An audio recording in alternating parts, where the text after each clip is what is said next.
I'm not a lawyer, but I read the 26-page complaint filed by R. Kelly against the United States of America, some prison officers, and Tasha K. So let me recap what's being claimed.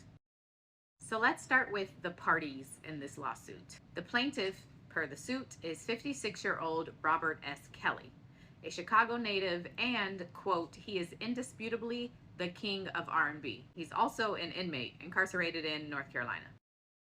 Then there's the United States of America, Officer A, who is a Bureau of Prisons officer, Bureau of Prisons, aka BOP. Two additional prison officers referred to in the lawsuit as unknown John and Jane Doe officers. And then there's Latasha Kibi, I think that's how you say her last name, who you will probably know as the blogger Tasha K. So according to this lawsuit, the United States of America breached its duty to protect R. Kelly and all of his information by not making sure that employees wouldn't access it, download it, and sell it.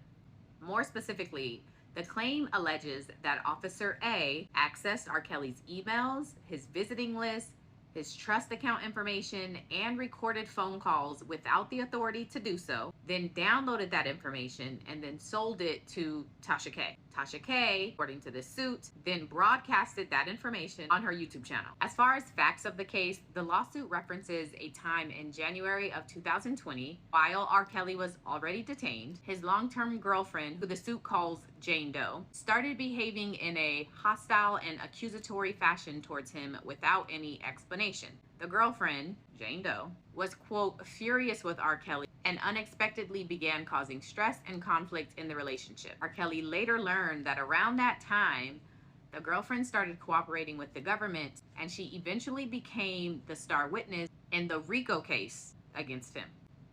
During that same time, the suit says Tasha K began publishing information on her YouTube page that she shouldn't have had access to. Quote, by way of example, on November 7, 2010, defendant Tasha K posted a video on YouTube titled, R. Kelly Can't Control His Girlfriends While Behind Bars. Here's a clip.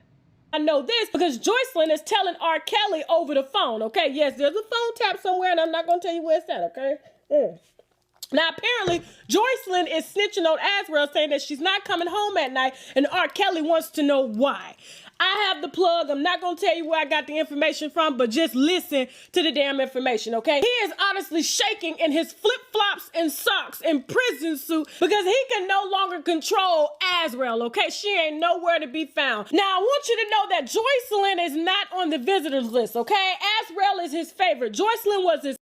The suit goes on to say that in June of 2022, R. Kelly's attorneys learned that an internal investigation was actually done at the jail because there was suspicion that Officer A was accessing R. Kelly's documents.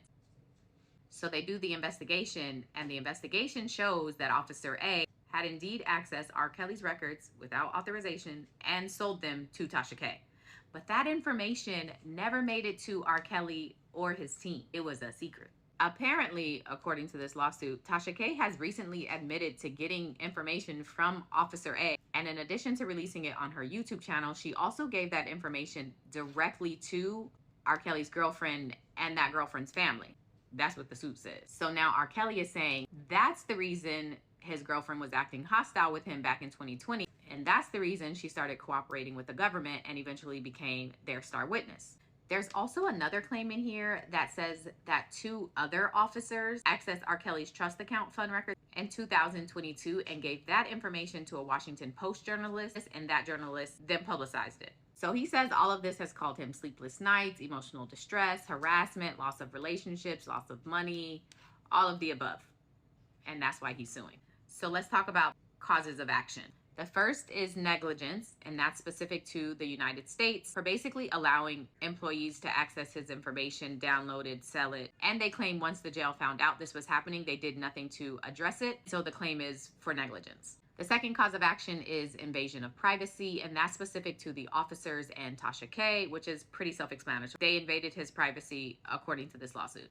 Cause of action number 3, 4, 5, and 6 are against the officers and Tasha K, and they are for conversion, conspiracy, and intentional infliction of emotional distress. And then the 7th is violation of the Computer Fraud and Abuse Act, specific to Officer A. So that's the lawsuit. They are demanding a jury trial, so who knows? Here's my question. When everybody's wrong, who's right?